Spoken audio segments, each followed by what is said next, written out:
Bonjour à toutes et à tous. Très heureux de vous retrouver évidemment sur Live N2, sur Foot National, sur Foot Sport pour vous raconter un petit peu de nouvelles histoires qui concernent notre division, si l'on peut dire ça, National 2. Donc avec d'abord le talent évidemment de ce week-end. Nous avons choisi Anthony Petrilli, le joueur de Fleury qui marche bien, qui est évidemment bien classé au niveau des talents de National 2 et puis aussi qui réalise une bonne saison. Tout ça parce que il marque des buts, hein. C'est évidemment son rôle. C'est un attaquant. Il a marqué un but important il n'y a pas très longtemps. Il a touché la barre transversale contre le FC Metz. C'est un attaquant de 28 ans qui a l'ambition, qui a le devoir de faire monter son équipe et il le fait. L'équipe de Fleury qui est très très bien classée. Vous le savez, vous en êtes évidemment habitués maintenant sur Foot Sport, Foot National et Live N2. L'affiche du week-end. Alors bien sûr, pas de match ce week-end dans la manière traditionnelle, si on peut dire, avec le listing des matchs du groupe A, du groupe B, C et D, mais des matchs en retard. Ils valent leur pesant d'or, notamment dans le groupe D avec ce Bourges-Angoulême qui est particulièrement serré, particulièrement motivant également pour les deux formations. Nous avons le plaisir d'avoir l'entraîneur d'Angoulême avec nous. David Giguel, bonjour. Bonjour Denis, bonjour à tous. Alors Angoulême, 33 points, quelques points de Bergerac seulement le leader. Il y a une occasion en or, peut-être une occasion rêvée pour faire la culbute et se rapprocher du leader. Ouais, c'est un match de haut niveau qui est intéressant à discuter. Certes, aujourd'hui, la photographie du championnat nous met en deuxième place derrière Bergerac, mais il y a au moins 7-8 équipes dans cette poule qui vont lutter pour le titre. N'oublions pas les gros favoris du départ qui restent encore en course, du type Le Puy, Béziers, Canet, Andrézieux, et j'en oublie certainement encore. Mais c'est ce qui donne de l'intérêt à ce championnat, c'est que chaque rencontre est très disputée. Chaque point est difficile à aller chercher. Donc voilà, là on va aller à Bourges qui a une grosse pression aussi parce que c'est un projet important avec une fusion, avec de hautes ambitions qui ont été affichées dès le début de saison. Voilà, donc nous on va y aller avec humilité, mais conditions aussi. Oui, coach, c'est évidemment très motivant pour les joueurs de jouer un match en retard comme ça parce que finalement ça reste un bonus et quand on est dans une position comme la vôtre, on a envie de bien faire mais on se dit finalement un match nul à l'extérieur, une victoire évidemment qui plus est, ce serait formidable et puis de mettre la pression sur un leader, c'est toujours très motivant. Ouais, c'est encore une fois, on porte beaucoup d'intérêt au contenu des matchs, à ce que chaque joueur individuellement pour que le collectif fonctionne bien.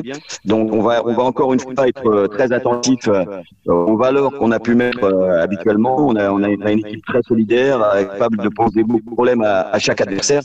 Donc on devra être à la hauteur de l'événement et on sait que ce sera une rencontre très disputée parce que Bourges est en pleine bourre en ce moment, avec des attaquants en pleine confiance. Nsimba qui est meilleur buteur du groupe, sur les côtés Deval, Farnab, au milieu Chevreuil, Faye. Voilà, il y a des éléments très intéressants dans cette équipe, donc faudra qu'on élève notre niveau encore pour pouvoir ramener des points. Vous parliez, David Giguel, d'un groupe très serré. Effectivement, il l'est au nombre de points, puisqu'il y a Moulin-Iser qui a 32, également 31, donc cette équipe de Bourges, Bergerac donc 37, avec un goal average également très proche du leader. Ça peut se jouer dans les dernières journées. Il y a une pression supplémentaire plus le terme de la saison va approcher. Ouais, de toute façon, ça se jouera à très peu de choses. Chaque rencontre se joue à des détails. Même les équipes qui sont au-delà de la 8e, 9e place, quand on les rencontre, il faut vraiment batailler pour pouvoir prendre des points. On l'a vu encore le week-end dernier où le Stade Montois a battu Béziers. Béziers qui était en plein aussi, qui avait battu des grosses équipes avant. Donc, ça se joue vraiment à très très peu de choses. Le championnat est très très homogène. Nous, on était partis au début avec en restructurant l'équipe, en restructurant le staff technique. Donc, on était parti l'idée de jouer chaque match comme si c'était le dernier, de donner tout à chaque rencontre samedi. On est toujours dans cette idée directrice. Comme je te l'ai dit tout à l'heure, aujourd'hui, la photographie du championnat est deuxième, mais il reste encore 12-13 matchs à jouer, donc beaucoup de points à distribuer. Donc le championnat est loin, très très loin d'être terminé. Et tout le monde, personne ne peut dire aujourd'hui qui sera champion à l'issue de cette saison. Merci beaucoup David Giguel d'avoir été avec nous. On vous souhaite évidemment, on va surveiller comme on le fait avec tous nos invités, l'éclosion peut-être de nouvelles ambitions, en tous les cas la confirmation de votre parcours avec ce match en retard à jouer à Bourges. 2 points vous séparent. Bourges évidemment va avoir faim pour croquer Angoulême, et Angoulême, votre club, va essayer de limiter les dégâts, voire plus, pourquoi pas créer l'exploit et se rapprocher rapprocher du leader Bergerac. Merci à vous David Giguel et puis on se dit à très vite sur Foot National et Fux Sport. Merci Denis. Je vous le disais avec notre invité David Giguel, pas de journée de championnat traditionnelle avec énormément de matchs par groupe, des matchs en retard. Et ils sont extrêmement importants pour tout le monde puisqu'il y a la possibilité soit de se racheter, soit d'avoir encore plus d'ambition. En tous les cas, les voilà ces matchs-là. Avec dans le groupe A, Rouen-Chartres. Rouen qui a 22 points et Chartres 30 points. L'équipe de Jean-Pierre Papin qui a un bon coup à faire. Dans le groupe B, Lens. Schiltigheim lance la réserve qui a 13 points et Schiltigheim 18 points. Toujours dans le groupe B, Belfort-Sainte-Geneviève qui compte toutes les deux 20 points. Nous avons parlé de cette équipe de Bourges contre Angoulême, bien sûr, dans le groupe D, mais dans le groupe C également. Un gros match, on a d'ailleurs hésité à vous faire vivre cette affiche comme affiche du jour. Loin Cuiseaux contre le FC Martigues. Les deux équipes ont également 31 points chacune. Et puis Nantes, les Herbiers dans le groupe D qui sont séparés par 5 points. Voilà pour ces gros matchs. Mais vous l'avez compris, c'était Bourges-Angoulême qui nous intéressait avec David Giguel qui était avec nous. Après avoir entendu David Giguel, l'entraîneur d'Angoulême, il y a quelques instants, nous avons le plaisir de donner la parole, c'est normal, à Laurent Di Bernardo, l'entraîneur de Bourges. C'est un match, je vous le disais, très serré qui attend les deux équipes. Coach, bonjour. Donc je le disais aussi, c'est un groupe très serré. On va voir tout justement les écarts qui existent avec Bergerac, leader, Angoulême, Moulin-Isère, Bourges, Andrézieux, Canet. Bref, c'est un groupe, comme le disait David Giguel, très très resserré dans son haut de tableau. Coach, c'est un match qu'on aborde avec tranquillité, avec sérénité, où on se dit ça peut basculer du mauvais côté, même si on a mis tous les ingrédients pour évidemment arriver au contraire. Bonjour Denis, effectivement, comme vous le disiez, c'est une poule très très homogène. Donc tous les week-ends, on a des matchs à enjeu, des matchs importants. Celui-là, a fortiori, parce que c'est un match de retard. Et il nous donne la possibilité, en cas de victoire, de troisième place. Et forcément, en cas de victoire d'Angoulême, de se rapprocher très fortement de Bergerac.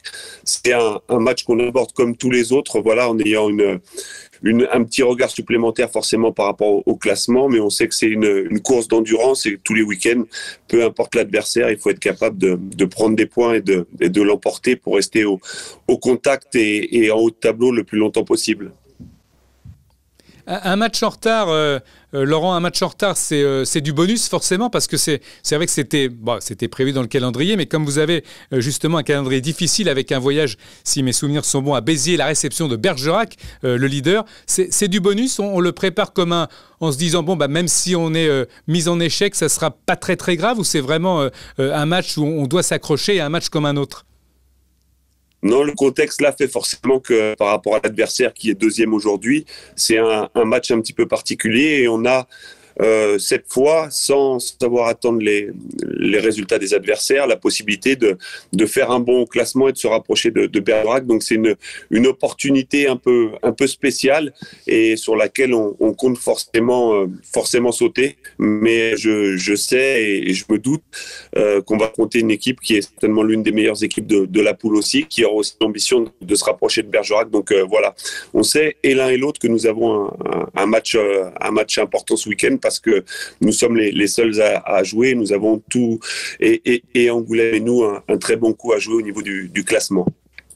Le parcours de Bourges vous satisfait par rapport aux ambitions du début de saison, coach ?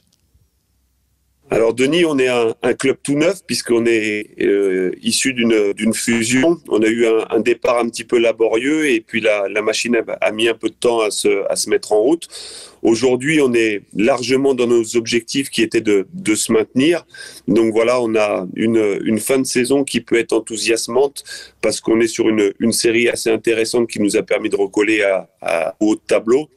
Et voilà, on va pas se priver de ça, étant compétiteur, essayer de s'accrocher et essayer de terminer le plus haut possible. Encore une fois, pour une première année d'un club fusionné, je pense que aujourd'hui on est dans les objectifs et on peut se pimenter la fin de saison. Encore une fois, à force de notre travail. Et aujourd'hui, on est en mesure de récolter les fruits de ce travail. Merci beaucoup, Laurent Di Bernardo, d'avoir été avec nous. On vous souhaite le meilleur. On a fait exactement la même phrase un petit peu type pour l'entraîneur d'Angoulême. C'est un match en retard très important pour vos deux formations. En tous les cas, on surveillera, comme on surveillera d'ailleurs l'autre match dans un autre groupe, Loin Cuiseaux, Martigues, où les deux équipes sont également au coude à coude. Très bonne continuation en tous les cas avec Bourges. À bientôt et merci. Merci beaucoup, Denis. Au revoir. Week-end un peu particulier, vous l'avez compris, avec pas vraiment de journée complète et des matchs en retard qu'on a évoqués. Donc nous avons choisi de faire un petit clin d'œil aujourd'hui à un entraîneur de Ligue 1 et de Ligue 2 qui compte beaucoup pour nous dans le paysage footballistique. C'est Fred Bompard qui a été l'adjoint de Rudy Garcia à Dijon, à Marseille, à la Roma, et puis qui a été entraîneur aussi numéro 1, notamment à l'En Avant Guingamp. Fred Bompard, bonjour. Bonjour Denis. Merci d'être avec nous aujourd'hui. On a voulu un petit peu parler de vous parce que c'est vrai qu'on parle souvent des entraîneurs de National 2, évidemment, c'est le but ici, mais pas forcément du football en général. Et on a l'impression vraiment que cette N2, c'est un réservoir de talent. Vous êtes d'accord, Fred ? Moi, je suis entièrement d'accord avec vous. N'oublions pas qu'on a quand même les meilleurs formateurs, je dirais, du monde, donc très bons en France, donc forcément. Très bons joueurs, que ce soit en professionnel ou au niveau amateur. Il n'est pas facile, Fred, ce métier d'entraîneur. Vous-même, vous avez un petit peu parfois galéré. Vous avez une approche avec les Girondins de Bordeaux. Ce n'est pas forcément sorti dans la presse. C'est une information intéressante. Et finalement, vous n'êtes pas à Bordeaux. Vous pouvez nous expliquer ? Oui, j'ai eu une approche plus qu'approche même avec les Girondins de Bordeaux. Pourquoi ? Parce que moi, je vis sur Reims à l'heure actuelle. David Guillon, qui a été remercié aussi, était sur Reims. Donc, on avait l'occasion de voir ces derniers temps. Il a été contacté par Bordeaux. Il m'a proposé de venir avec lui en tant qu'adjoint. Moi, j'ai réfléchi et très sincèrement, je suis en train de passer, de valider mes diplômes puisque je présente une validation des acquis d'expérience. Ce que je veux, c'est être entraîneur numéro 1. Et donc, c'est la raison pour laquelle j'ai refusé d'aller à Bordeaux en tant qu'adjoint. Quand on voit le travail réalisé par les entraîneurs français, Julien Stéphan à Strasbourg qui fait du très bon travail, Rudy Garcia aussi à l'époque, certains joueurs évidemment recommandent de travailler avec des entraîneurs comme ça. Est-ce qu'il y a une nouvelle vague dont vous faites partie, une nouvelle vague d'entraîneurs français qui arrivent à s'affirmer et qui arrivent justement à faire de bons résultats ? Moi, je pense, oui, justement, vous avez cité le bon exemple, c'est Julien Stéphan. Il y a vraiment une nouvelle vague de jeunes entraîneurs qui sont en train d'arriver, ce qui est normal.